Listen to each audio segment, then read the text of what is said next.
Scottsdale, where sunshine hides the screams. This isn't just luxury, it's history, soaked in blood. Phantom guests stalk the Biltmore. Miners whisper in the canyons. The Valley of the Sun holds 15 secrets that demand your attention. Don't look at the pool. Look at the darkness behind you. This is the top 15 haunted places in Scottsdale.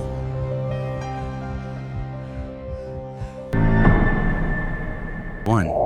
Rusty Spur Saloon, Scottsdale.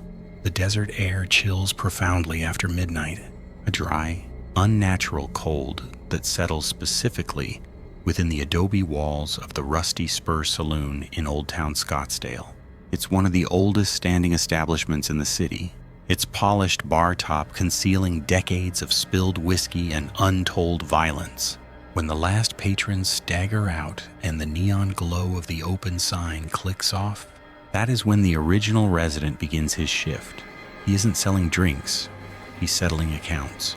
Legend identifies the spectral presence as Silas, a drifter and high-stakes gambler who met his end during a particularly brutal poker game in 1952. Silas was allegedly choked and stabbed with a broken neck of a whiskey bottle after being caught cheating.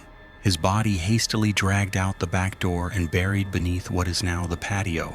His bitterness remains palpable, a lingering resentment that focuses intensely on the saloon's cash receipts and any perceived dishonesty in the daily ledger. The hauntings are meticulous and unnervingly consistent. Bartenders closing up often hear the sharp, rhythmic shuffle of cards emanating from the empty back booth, followed by the sound of heavy boots crossing the wooden floor, always stopping just short of the bar. More chillingly, the electronic cash register frequently malfunctions just before closing time. Bills totaling amounts exactly divisible by 13 will spontaneously eject from the till, fluttering onto the floor. If a member of staff tries to retrieve the money, the lights will dim suddenly, and a faint, acrid smell of cheap tobacco smoke hangs in the air, a warning to leave Silas's spoils untouched. The most terrifying confirmation occurred last spring. A manager, skeptical of the ghost stories, secured the night's deposit, but the next morning, the heavy canvas bag was found slit open. The money was still inside, but meticulously arranged atop the pile was a single, rusted brass spur, a relic confirmed by local historians to be of the exact type worn by men like Silas in the 1950s. Every day the Rusty Spur opens for business. The current owners know they are operating under the silent, vigilant scrutiny of a dead man who still demands a winning hand. 2. Hotel Valley Ho, Scottsdale. The Hotel Valley Ho, a pristine monument to 1950s modernist cool, feels less like a building and more like a carefully preserved stage set. Its sleek glass walls and signature orange accents belie a deep, unsettling stillness beneath the polished surface. Late at night, when the intense desert air cools and the resort falls silent, the geometry of the architecture seems to trap the past.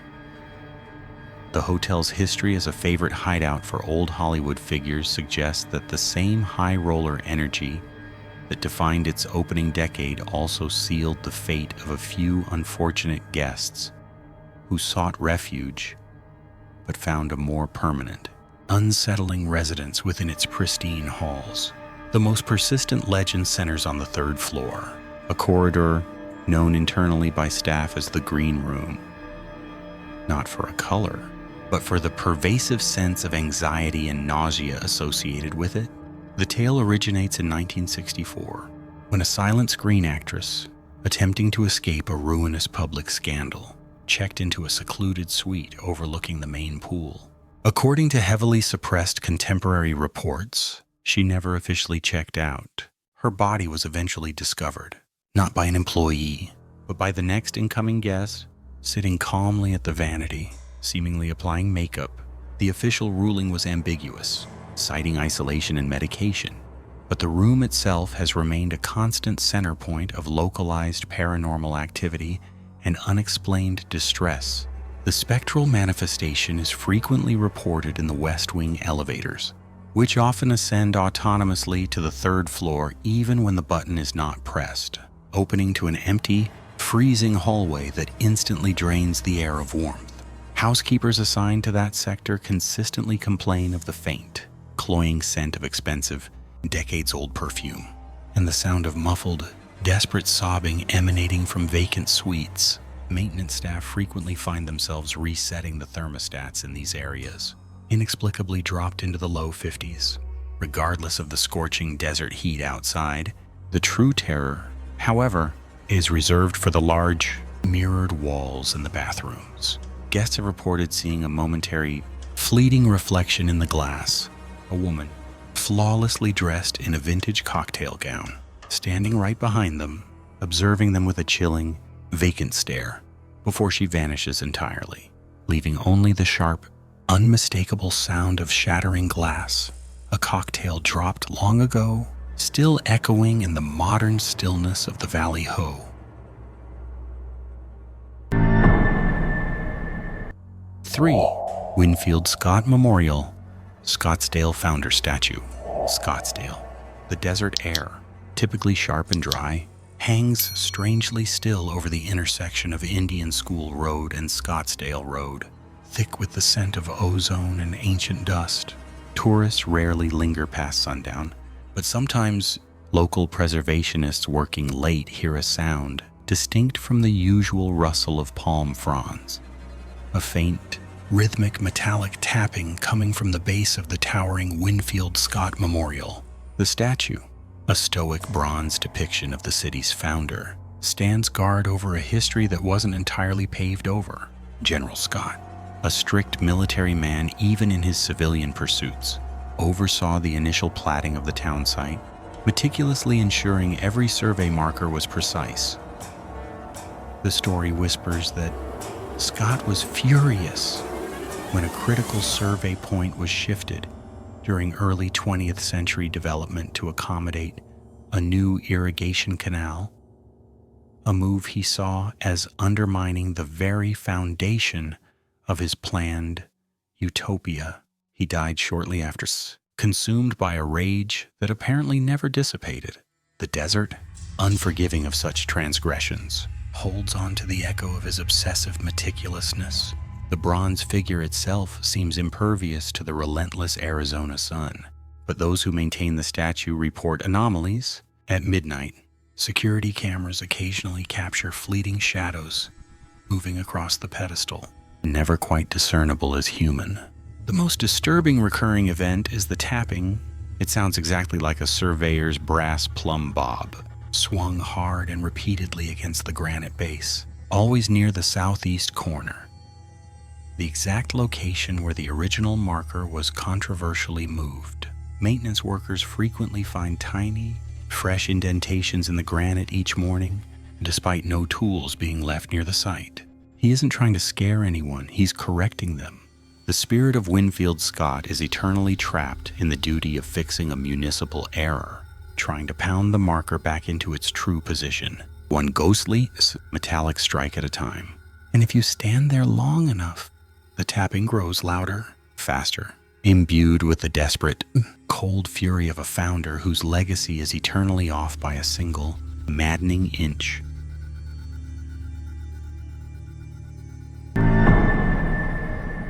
Four, Scottsdale City Hall. Scottsdale, the Sonoran heat, usually a comforting dry blanket, felt unnaturally heavy and moist in the late hours surrounding Scottsdale City Hall. Its distinctive, modern architecture, a stark white wedge against the black desert sky, usually projected civic pride and transparency, but tonight, it only looked like a tombstone waiting to fall. Most of the staff had gone, leaving only the security detail and the ghosts of old Scottsdale, who preferred the cool silence of the empty council chambers to the blazing Arizona sun. The legend wasn't about a politician or a corrupt deal. It centered on a single, devastating fire that ravaged the original city structures in 1952, long before the famous Paolo Soleri bells chimed in the mall. Specifically, the story spoke of a young clerk named Sarah, trapped in the records archive when the flames sealed the exits. She reportedly suffered intense, claustrophobic panic before smoke inhalation took her. When the current City Hall was erected on the same foundational footprint, the City Council unknowingly built their modernist landmark directly atop Sarah's anguished last moments. Her haunting is less about spectacle and more about sensory violation. Employees who work the late shift in the basement archives often report a sudden, suffocating pressure in the air, immediately followed by the distinct, acrid smell of burnt paper and ozone that vanishes instantly. More terrifyingly, custodians cleaning the third-floor council dais after midnight have witnessed filing cabinet doors slowly swing open, though no one is near, only to slam shut a moment later, accompanied by a faint, wet, scratching sound, the sound of desperate fingernails seeking purchase on fireproof metal. The security guard doing the 3 a.m. rounds last Tuesday reported finding every chair in the city council chamber meticulously rearranged, facing the dais, yet empty. He swore that etched lightly into the condensation of the large window overlooking the plaza were the words, "I still have the votes." He knew it wasn't true. Sarah didn't care about politics, she just wanted out. And every night, the clean, white monument to civic progress becomes a pressure cooker, trapping her fear inside its cool, concrete walls forever.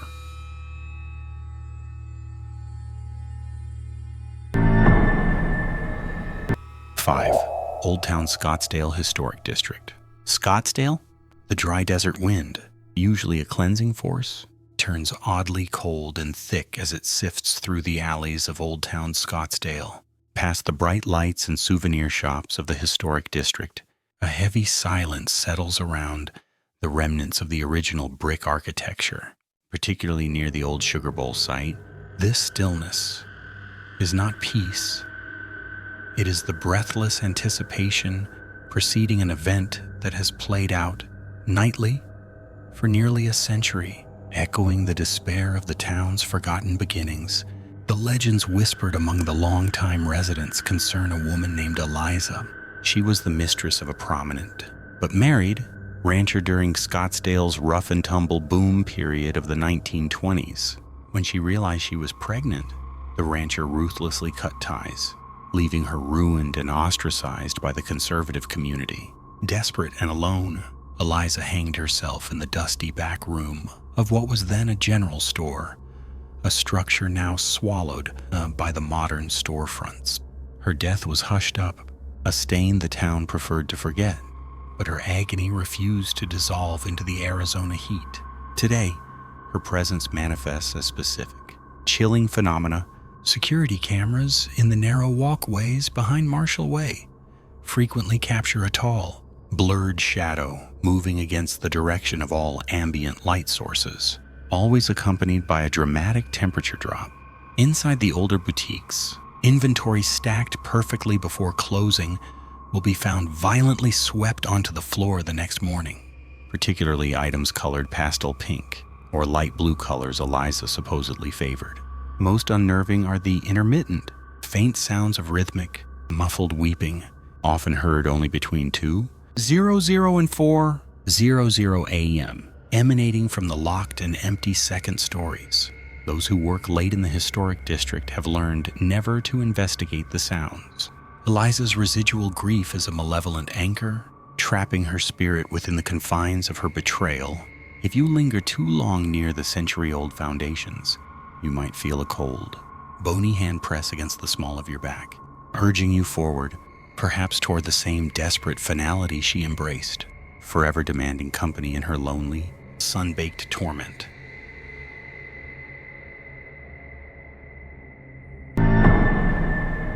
6. The Coach House, Scottsdale. The air surrounding the Scottsdale Coach House is arid and still, thick with the scent of aged mesquite and dust trapped in heavy stone. This auxiliary structure, dating to the late 1880s, was never intended for human habitation, a fact its oppressive architecture seems to enforce. It rests several hundred yards from the main ranch property, a solitary building dedicated entirely to the storage of horse-drawn transit. Modern investigations focus intensely on the massive, empty stone ground floor and the cramped timber loft above. both locations saturated with an inexplicable sense of residual despair and stagnation. Local history confirms the building's deeply tragic purpose. It was constructed for the wealthy territorial landowner, Bartholomew Vance, who was known for his meticulous inventory of livestock and equally meticulous cruelty towards his servants. The central tragedy concerns Elias, a young stable hand responsible for the care of Vance's prized Arabian stallion. In the summer of 1893, an unsecured carriage rolled, crushing Elias's legs and simultaneously snapping the stallion's foreleg. Vance, enraged by the injury to his expensive property, ordered Elias locked in the loft above the stalls without aid. He reportedly succumbed to his wounds 3 days later, his final moments marked by the frantic, scraping sound of his desperate movements on the rough floorboards. The paranormal activity captured here is primarily auditory and intensely tactile. The predominant evidence recorded by investigative teams is the spectral sound of massive wooden carriage wheels slowly rotating on the stone floor. When the room is demonstrably empty, a grinding noise consistently preceded by a noticeable drop in ambient temperature and the fleeting smell of decay and sweat. However, the most traumatic incidents occur in the loft. Guests attempting to rest there report sudden, intense crushing sensations on their lower extremities, a painful pressure that mimics being pinned beneath something heavy.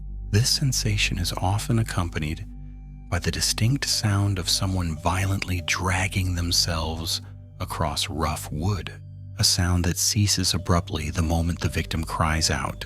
The entity, believed to be the trapped spirit of Elias, is inextricably linked to the mechanisms of his drawn-out demise. The grinding wheels are the sound of the apparatus that doomed him. The crushing pressure is the physical agony he endured. The Scottsdale coach house is not merely haunted by a passive presence, but by a repetitive, relentless soundscape of sustained suffering, confirming that in this dusty corner of the Arizona territory, the suffering of 1893 is never truly over.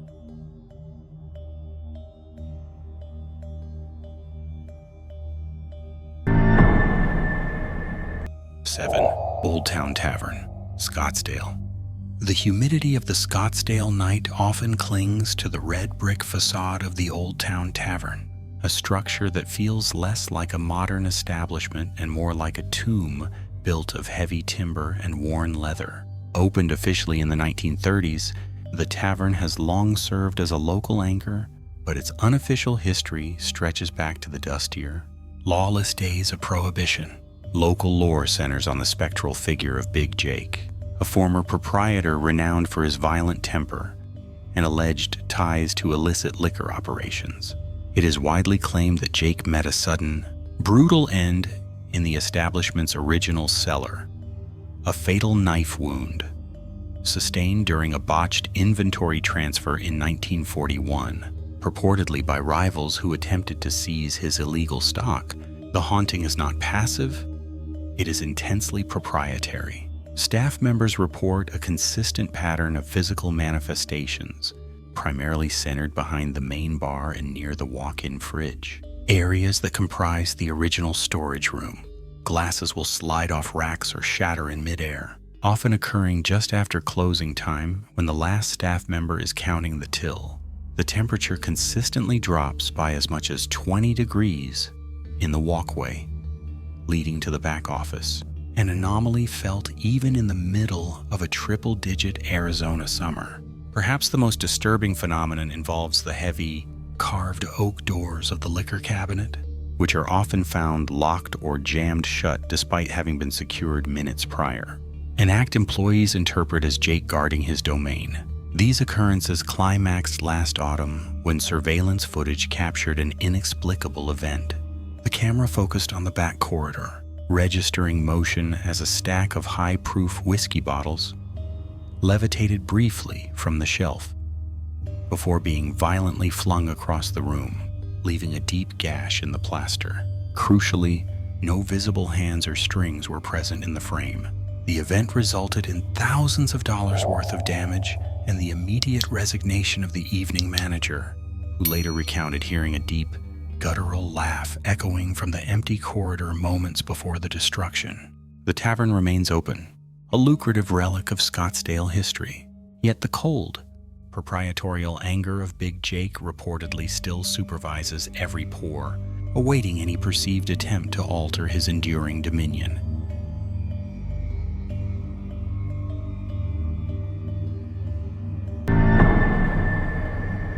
Eight, the Little Red Schoolhouse Scottsdale Historical Museum. Scottsdale, the unforgiving Arizona sun, when setting, casts long, skeletal shadows across the bright red paint of the Scottsdale Historical Museum, a structure better known by its original name, the Little Red Schoolhouse.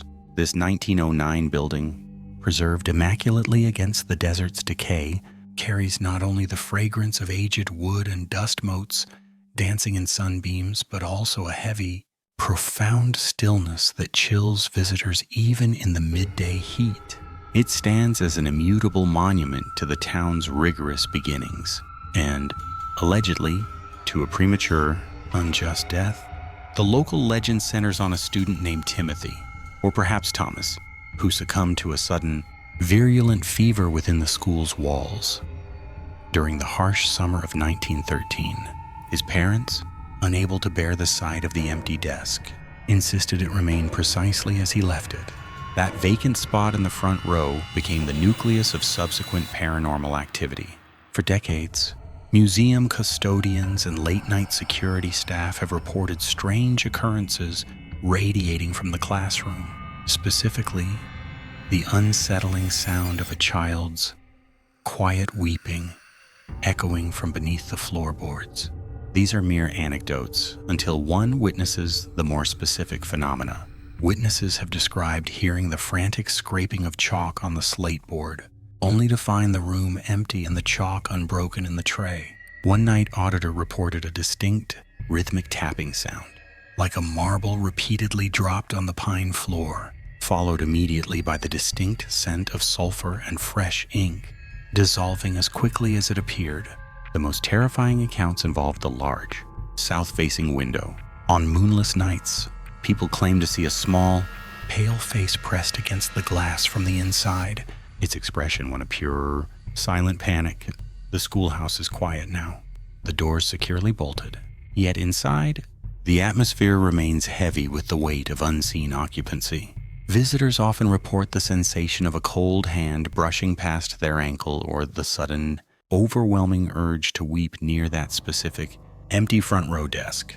The history is preserved here, meticulously documented and cataloged, but the true tragedy of the Little Red Schoolhouse remains alive, a silent lesson in fear, taught eternally by a boy who never got to finish his own. And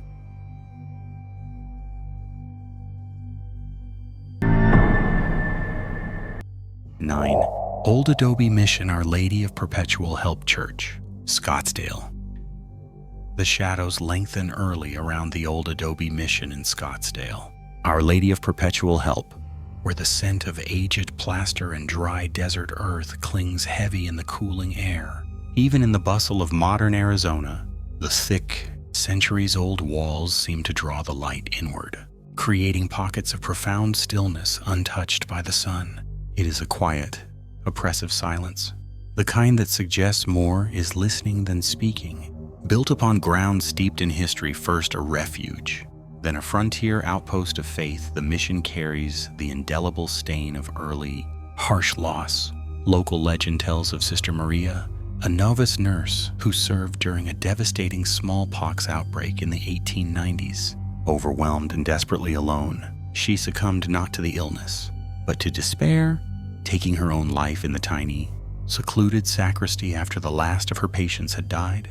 Her burial, rushed and without proper rites due to the circumstances, was immediately behind the main apse. Sister Maria is not laid to rest. She is merely confined late at night. Security patrols report a distinct drop in temperature near the sacristy door, even when the Arizona summer heat still grips the valley. Witnesses, primarily janitorial staff, speak of seeing a translucent, gray figure in a habit floating through the sanctuary just after midnight mass. Her presence is often announced by the faint, distinctive odor of sulfur and old linen, but the most disturbing manifestation involves the mission's central bell tower. On nights marking significant losses like All Souls' Day, the old bell is said to toll exactly 13 times, its heavy, discordant chime vibrating through the adobe walls, though the ropes remain tied fast and still. The clergy are reluctant to speak of it, maintaining the dignity of the holy site. Yet the atmosphere is undeniable. To stand inside the quiet nave after dark is to feel the weight of perpetual sorrow. It is the palpable, cold dread of a spirit whose help never came, eternally trapped between the adobe walls and the unforgiving desert sky, still seeking the peace that was denied to her a century ago.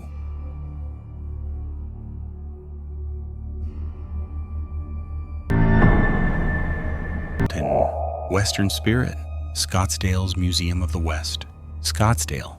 The air inside Scottsdale's Museum of the West carries a chill independent of the HVAC system, a dry, antique cold smelling faintly of cured leather and desert dust long settled. This is where the legends are curated, but sometimes the remnants of the past refuse to remain behind the velvet ropes. Late afternoon shadows stretch across the exhibits dedicated to the Apache and the early settlers, and in those moments of fading light, the security staff report the unmistakable sound of spurs dragging across the polished concrete floor in the Pioneer Gallery. Though no human walks there, the focus of the spectral activity centers on a large, meticulously preserved stagecoach, the notorious Death Run Express.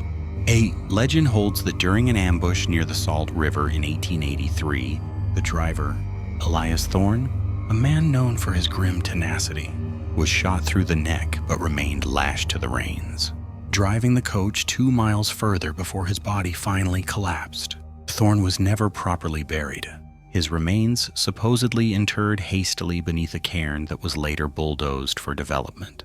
His spirit, the story maintains, is inextricably bound to the duty he could not complete and the vehicle that defined his final moments. The haunting manifests specifically around the stagecoach's interior. Employees have found the coach doors inexplicably locked from the inside, and on 3 separate occasions, the small, scratched window pane on the driver's side has been marked with a bloody, spectral handprint that vanishes immediately when touched. Infrared cameras occasionally capture a fleeting thermal signature within the empty driver's seat, a concentrated pocket of cold energy, far below ambient temperature, shaped vaguely like a slumped human form. It is in the quiet midnight hours that Elias Thorne truly asserts his presence. Witnesses, usually the lone night watchman, describe a deep, rasping sigh originating from the vicinity of the coach, followed by the faint, rhythmic creak of leather, as if the spectral driver is shifting his weight. Thorne is not malicious, he is merely driving, trapped in an endless loop of his final, fatal journey through the Arizona night, forever bound to the exhibit that houses his metallic tomb. The Western spirit here is not romanticized, it is condemned to eternal labor.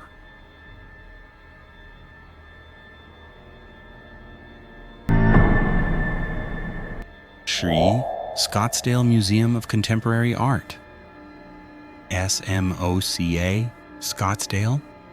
The desert evening air hung cool and sterile around the cantilevered structure of SMOCA, the Scottsdale Museum of Contemporary Art. Inside, after the security systems were armed and the last guard had made his round, a deeper chill settled over the minimalist concrete and glass. It was not the climate control, it was the pervasive, unsettled presence that clung to the gallery walls, particularly within the subterranean storage vaults where the museum's most challenging, controversial works were sometimes held. The local legend, passed down among longtime staff and cynical art handlers, centered on a specific conceptual artist named Elias Thorne.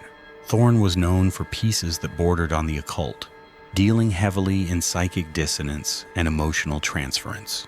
His final installation, rumored to have been too psychologically damaging for public display, involved isolating himself within a soundproof, lightless box for 54 continuous hours, intending to channel and materialize pure collective dread. Thorne didn't emerge. He was found catatonic, dying 3 days later from unexplained, rapid-onset organ failure. The museum quietly disposed of the toxic piece. But the event, they say, permanently etched his desperate, unfixed consciousness into the very foundation of the building. The residual haunting manifests less as spectral figures and more as malevolent psychic distortion. Guards report the feeling of their own emotional states being violently inverted joy, turning instantly to crushing despair, or neutral observation dissolving into blinding rage. The most acute manifestations occur near the loading dock elevator leading to the sub-level storage. Objects violently vibrate when nobody is near, and surveillance footage occasionally captures a brief, blurred ripple distorting the air, as if a localized pressure void had suddenly collapsed. Curators who spend too long downstairs frequently suffer nightmares involving overwhelming white noise and the taste of bitter, cold metal. Last month, a junior archivist working late swore she heard whispering emanating from inside an empty, sealed shipping crate. A voice, articulating profound self-loathing that was distinctly not her own when she fled. The emergency fire door, monitored and fail-safe, slammed shut with such force that the heavy steel buckled. Thorne never achieved materialization, but his experiment succeeded in trapping something profoundly hostile within SMOCA, feeding quietly on the anxiety inherent in viewing modern art.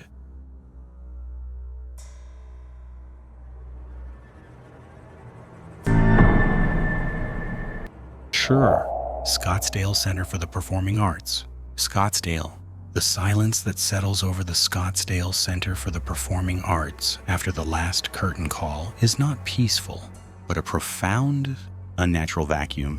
The sleek geometry of the concrete and glass structure seems only to bottle up the arid heat and the residual psychic energy of the desert it displaced.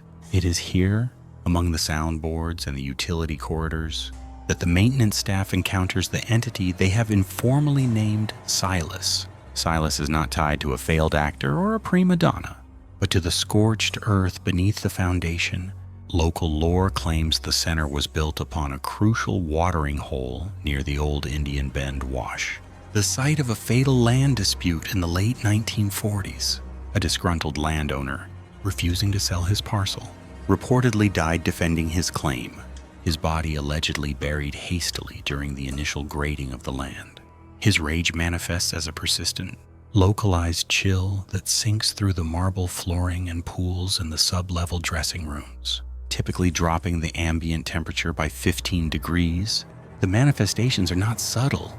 Technicians habitually experience equipment failure in the lighting booth, where perfectly functioning dimmers suddenly surge or extinguish entirely, often coinciding with a deep, resonant sigh heard clearly over the theater's closed-circuit communication system. Stagehands refuse to work the catwalks alone after midnight, reporting the feeling of heavy, dragging footsteps following them across the metal grating.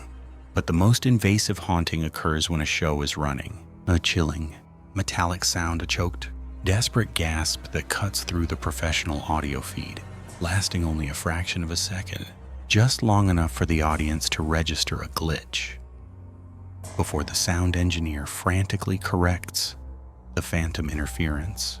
The irony is profound. A state-of-the-art facility dedicated to human expression is constantly being sabotaged by an ancient, voiceless sorrow. The staff knows that Silas is not interested in the music. He simply demands silence, and every night, after the applause fades, he gets his wish, waiting patiently in the echoing halls for the next interruption to his permanent, quiet rage.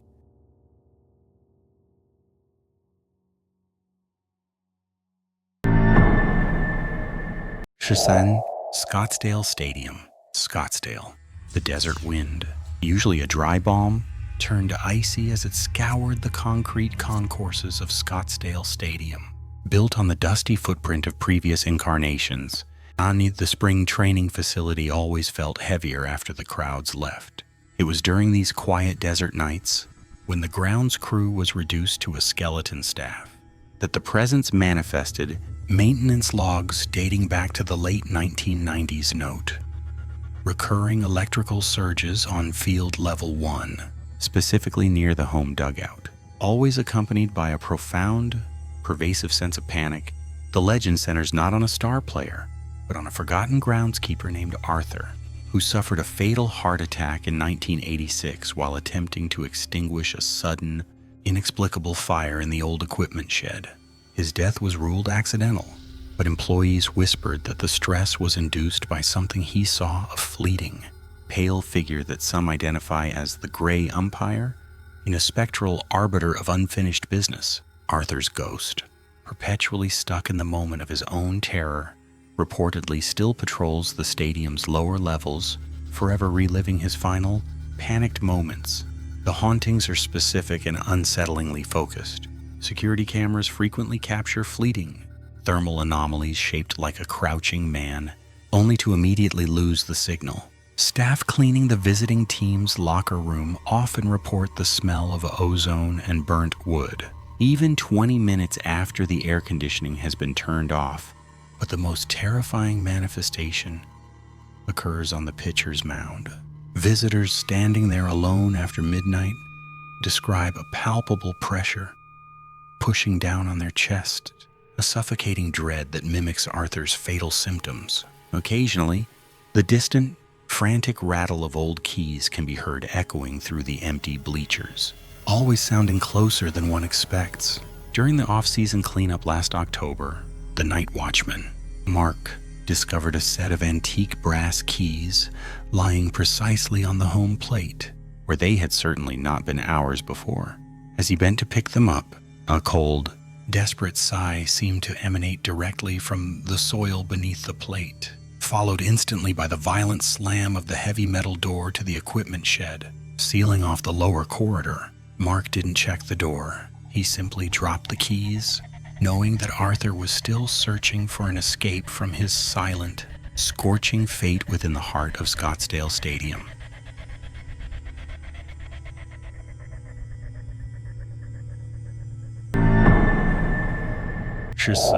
Talking Stick Resort, Scottsdale. The desert wind, usually a dry whisper, sometimes carries a cold, damp breath across the Salt River Pima Maricopa land, where the massive complex of Talking Stick Resort stands, a glittering tower against the McDowell Mountains. To those who visit, it is a spectacle of modern architecture, sharp lines, and vibrant nightlife.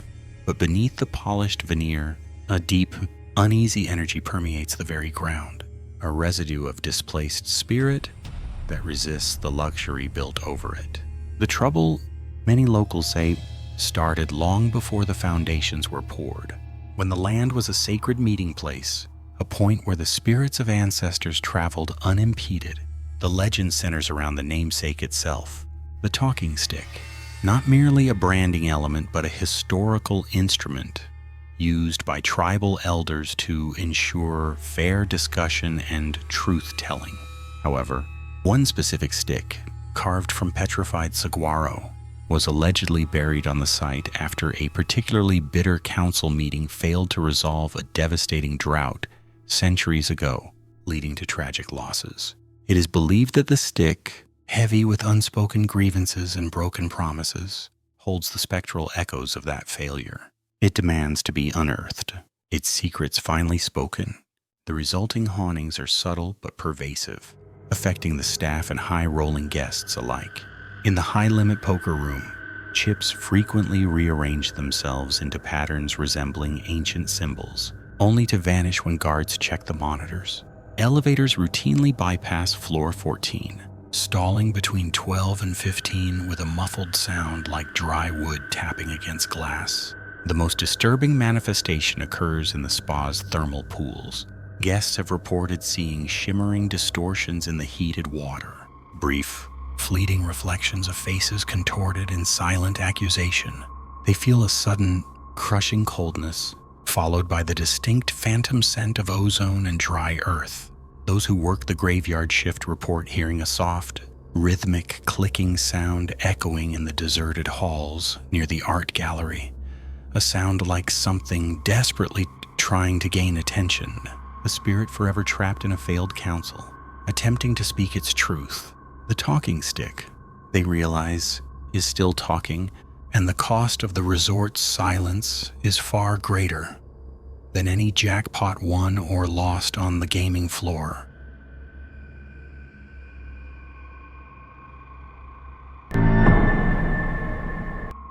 (15) McCormick-Stillman Railroad Park, Scottsdale. The air at McCormick-Stillman Railroad Park, even beneath the relentless Arizona sun, sometimes carries a profound, unnatural chill, a vestige of the iron ghosts that still ride these miniature tracks. By day, it's a paradise of brass bells and merry whistles. By night, especially during the late, humid monsoon season, the silence is oppressive, broken only by the low hiss of something that hasn't yet fully evaporated into the dry desert atmosphere.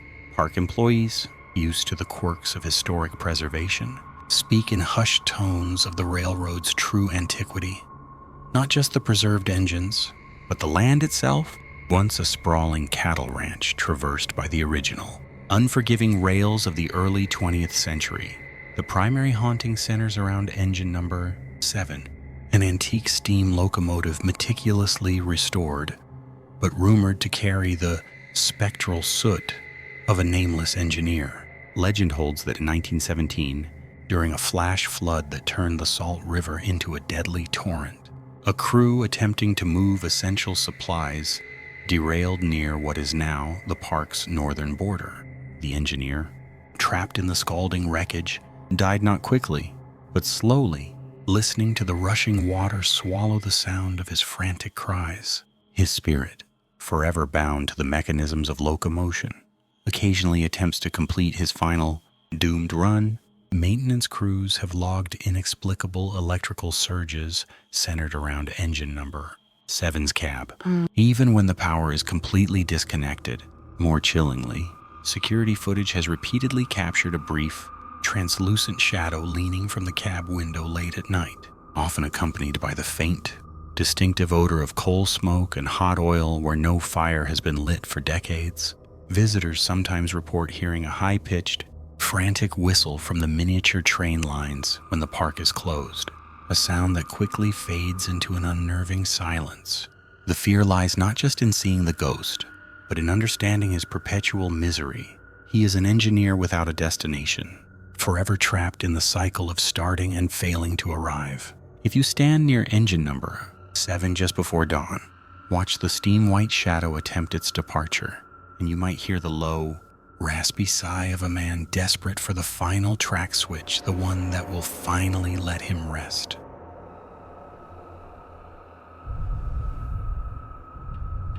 That's our countdown of the top 15 haunted places in Scottsdale. Before you go ghost hunting, remember the legends and the history we uncovered tonight. If these tales gave you the chills, hit the like button, subscribe for more Arizona Paranormal, and tell us your favorite spooky spot in the comments below. Until then, stay safe and don't look over your shoulder. Good night.